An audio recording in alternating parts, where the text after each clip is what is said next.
Chinku master চিকন ছেলে হুমন্দে কয় কি রে তুই কিন্তু জানিস না আমার বড় ভাই কি দাদা রাখুন বড় ভাই এনে তো ঝামেলা হয়ে গেছে টক করে আসেন তোর বড় ভাইকে ডাকলি দাদা আমার বাপ চিংকু ডাকতেছে হ্যালো আব্বা চিংকু এনে ঝামেলা হয়ে গেছে তাড়াতাড়ি চলে আসো আর ডাকাতি করে কত টাকা পাইছি রে দেইলি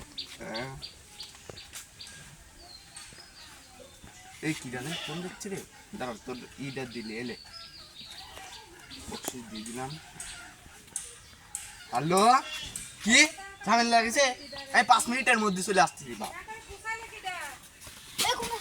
বুদা ঝামেলা লাগা গেছে তাড়াতাড়ি আসো দাদা একটা ফোন আছে কোনটি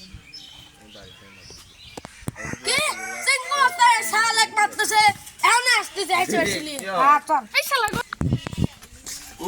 ও মারছে না ওর মাথাটা চাইছে আমি ফাড়া গেলাম তবে চাকওয়ান কিছু আসেনি কিছু আসেনি বড় ভাই আরে দোস্ত তুই বড় ভাই রাইট রাইট রাইট